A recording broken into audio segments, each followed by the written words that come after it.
ज़्यादा इसमें पढ़ने की ज़रूरत नहीं है, बस परीक्षा के दृष्टिकोण से पढ़िए। हम लोग क्या पढ़ रहे थे इसके पहले, जैसे प्रभाव शुरू हुआ,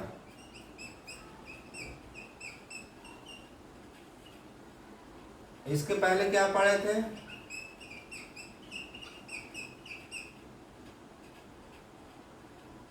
यथार्थवाद, यानी कि कुर्बे और दोमी। क्लियर? इसकी कहानी ऐसे समझिए आप। प्रभाववाद का जन्म कहाँ हुआ? फ्रांस में हुआ। कब हुआ? 19वीं सदी में, यानी कि 19वीं सदी के अंत में। और यही प्रभाववाद से यूरोपीय आधुनिक कला की शुरुआत होती है।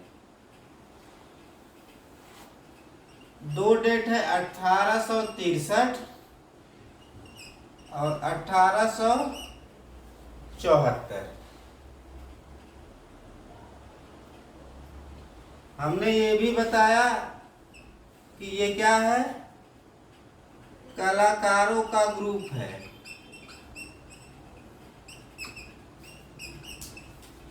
इसमें लगभग 30 कलाकार थे। ज्यादातर तो फ्रांस के थे, वेस्ट इंडीज के भी थे, अमेरिका के भी थे। कहने का मतलब ये है, इसकी पहली प्रदर्शनी 1874 ईस्वी में हुई। इसका नामकरण हो रहा है क्योंकि जब ये प्रदर्शनी लगाई गई तो हमने ये भी बताया कि प्रभाववादी जो कलाकार थे उसमें चित्रकार थे, मूर्तिकार थे, साहित्यकार थे। इसमें कुछ कला समीक्षक भी रहे होंगे।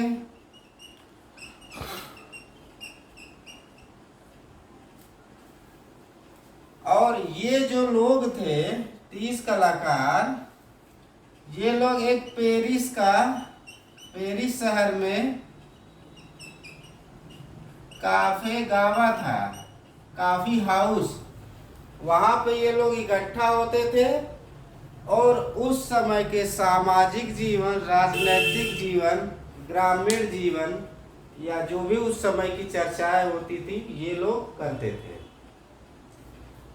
तो जब ये प्रदर्शनी का आयोजन हुआ तो इस प्रदर्शनी को देखने के बाद लुई लेराय ने प्रभाववाद नाम से इस प्रदर्शनी के कलाकारों को उस नाम से, प्रभाववादी नाम से पुकारा। कुछ लोगों ने ये कहा कि ये साहित्य अस्वीकृत कलाकारों का ग्रुप है। कुछ लोगों ने ये कहा कि ये चित्रकार और मूर्तिकार की परिषद है। कुछ लोगों ने ये कहा कि इतने कलाकार हैं तो ये भ्रात मंडल कलाकार हैं, भाईचारा ग्रुप है। कुछ लोगों ने कहा कि नहीं, ये नेत्रीय शैली है। कहने का मतलब इस प्रदर्शनी के बाद ये नाम हाईलाइट हुआ और इसकी समीक्षा हुई। लोगों ने अलग अलग अपना नाम दिया, अलग अलग तरीके से इन्होंने क्या किया, समीक्षा किए। ये कहानी है इस प्रभाववाद का। ये दो डेट इसलिए हमने बताया कि ये पहला चित्र 1863 में बना था, लेकिन इसकी प्रदर्शनी 1874 में पहली बार आयोजित की गई थी। और 1886 में जो प्रदर्शनी अमेरिका में लगाई गई थी, वह प्रभाववादी जितनी भी प्रदर्शनियां हुई थी वो सबसे ज्यादा प्रसिद्ध हुई थी, यानी कि सबसे ज्यादा सफल हुई होगी, या तो पेंटिंग सबसे ज्यादा बेची गई होगी। अब आइए इसके सिद्धांत पे। कलाकारों के ग्रुप का नाम हो गया, इसकी स्टार्टिंग हो गई। इसमें क्या हुआ है, प्रभाववादी कलाकारों ने क्या किया है, समय विच्छेद सिद्धांत पे काम किया है। यहाँ नहीं हुआ है, जो यथार्थवादी विषय है, जो रोमांसवादी विषय है, वही यहाँ है। लेकिन यहाँ हुआ क्या है कि रंग योजना सेम रही है, अमिश्रित रंगों का प्रयोग हुआ है, सतरंगी रंगों का प्रयोग हुआ है, काले रंग का प्रयोग नहीं हुआ है। कहने का मतलब ये है कि इसका जो विषय है प्रभाववाद का, पहला सामाजिक जीवन, राजनैतिक जीवन, भिखारी, डांस बार का चित्रण, स्टूडियो का चित्रण, ठीक है, सभी का चित्रण हुआ है। लेकिन एक जो इसमें खास बात है, सुबह सुबह कोई, कहने का मतलब प्राकृतिक और वातावरण के हिसाब से, सूर्य की किरणों से जो प्राकृतिक की सुंदरता बदलती है, पर क्षण के हिसाब से, मतलब सुबह कुछ और रहेगा, 2 घंटे बाद कुछ और रहेगा, वही दृश्य दोपहर में कुछ और रहेगा नहीं। प्रभाव, जो सूर्य का प्रकाश होगा उसका प्रभाव बदलेगा।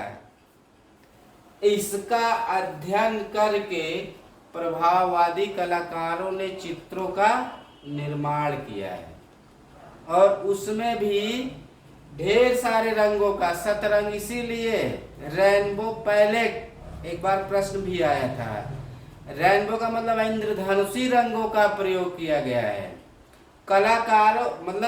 कलाकारों ने रंगों को मिश्रित नहीं किया है। यहाँ पे कुल प्रभाववाद की कुल 8 प्रदर्शनियों का आयोजन किया गया था। इसमें मेन कलाकार जो हैं, जैसे माने, मोने, सिसली, रेनवा, तलूजा, लोत्रे, एडगर देगा, मेरी कैसिट, लीबरमन है, विस्लर भी है। ये इसमें जो है महत्वपूर्ण है। माने ने बीजारोपण किया, मोने जनक माना जाता है, देगा प्रभाववादी मूर्तिकार है, तलूजा लोत्रे विज्ञापन कलाकार है, मेरी कैसेट और लीबरमन ये अमेरिका के हैं, सिसली जो है वेस्ट इंडीज का कलाकार है,